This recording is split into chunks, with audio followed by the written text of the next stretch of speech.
আজ ৭ই নভেম্বর লোকনায়ক জয়প্রকাশ নারায়ণজীর ১২৪তম জন্মজয়ন্তীতে দাসপুর গান্ধী মিশনের উদ্যোগে একটি সেমিনার আয়োজন করা হয়, যেটি সিটিজেন ফর ডেমোক্রেসি নামে পরিচিত। এটি ১৯৭৪ সালে শ্রী জয়প্রকাশ নারায়ণজীর সভাপতিত্বে নয়াদিল্লিতে গঠিত হয়েছিল। এই সংস্থাটি গণতন্ত্রকে রক্ষা, সমর্থন ও শক্তিশালী করার জন্য কাজ করে থাকে। আজ এই সেমিনারে উপস্থিত ছিলেন দাসপুর গান্ধী মিশন ট্রাস্টের সেক্রেটারি নারায়ণ ভাই, তুহিনকান্তি দাস, প্রফেসর বেলদা কলেজ, রাজর্ষি দেবনাথ, প্রফেসর নারাজল কলেজ, রোশেনারা খান, প্রখ্যাত সোশ্যাল ওয়ার্কার, এছাড়াও বিভিন্ন কলেজের প্রফেসর এবং ছাত্রছাত্রীরা। আপনারা দেখছেন ঘাটাল বার্তা। তথ্য, রিপোর্ট এবং সংবাদ পাঠে আমি বিশ্বজিৎ জানা। উনি কি বললেন? আমাদের গণতন্ত্র যদি সুখের যে গণতন্ত্রটা আমরা অভ্যেস করি, এটা বলা হয় প্রসিডিউরাল, তাহলে কি দরকার? যেটাকে বলা হচ্ছে যে এটাকে সাবস্টেন্টিভ করতে হবে। যার জন্য তুমি দেখলে সিলেবাসে আছে প্রসিডিউরাল ডেমোক্রেসি, সাবস্টেন্টিভ ডেমোক্রেসি। এই যে সাবস্টেন্টিভ ডেমোক্রেসির কথা, যদি সত্যি এটাকে করতে হয়, এই প্রসিডিউরের বাইরে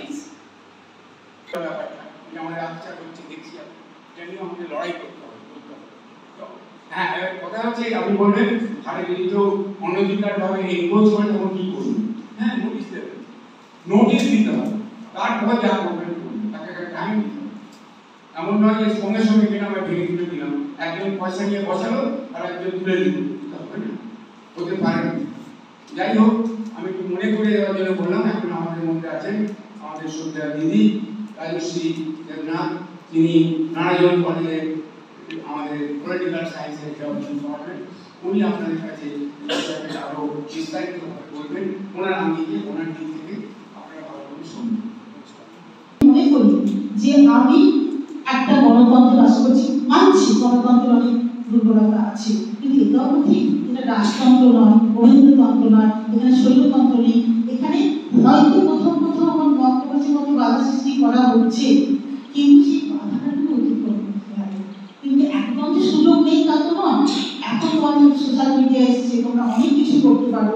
ফলে একটা খবর, একটা অনিয়ম, একটা দুর্নীতি নজরে পড়লো, সেটা প্রকাশ আনতেই পারে, সেটা নিয়ে সমাবেত হতেই পারে, এবং সেটাকে কোথায় গেলে, কোথায় ইনফর্ম করলে, কোথায় জানালে তার একটা সমাধান হতে পারে, সেই নিয়ে আমাকে উদ্যোগ নিতেই হবে।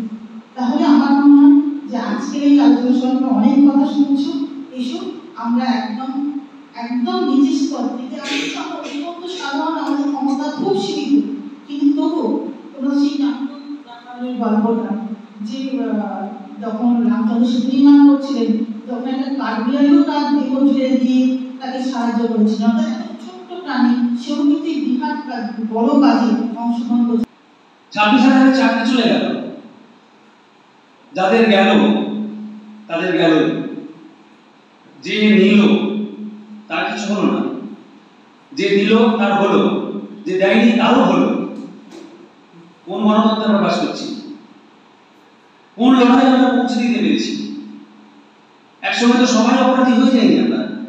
সব কি বলে, ঝড় থেমে যাবে, পৃথিবী একদিন শান্ত হবে, এই কথা যদি সত্যি হয়, তাহলে জাস্টিস কোথায়? আমরা নাগরিকরা কি সত্যি সচেতন? কেউ তো ভাবলাম না যে এর মধ্যে অনেকে নিরাপরাধ ছিল।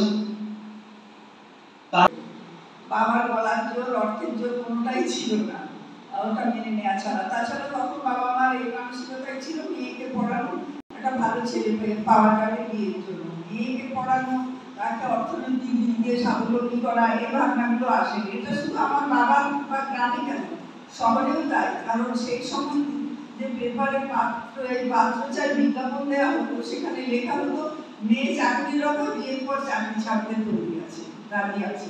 মানে ওটা তাদের স্বাবলম্বী হওয়ার কোনো গুরুত্বই নেই, তাকে বিয়ের পর চাকরি ছেড়ে দিতে হবে।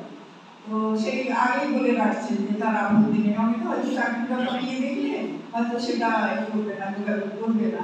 এখন অবশ্য সেটা বদলে গেছে, এখন প্রচুর মুসলিমদের পরিবারে দেখি বিজ্ঞাপন দেয় যে চাকরি। Citizen for democracy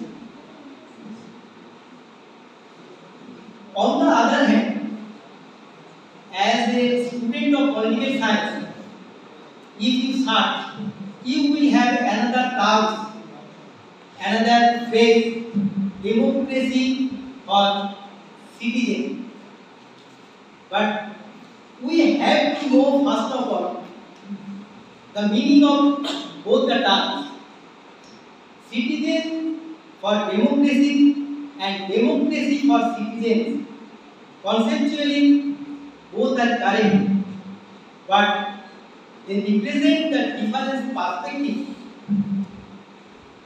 on the relationship between the individual and the state. Citizens for democracy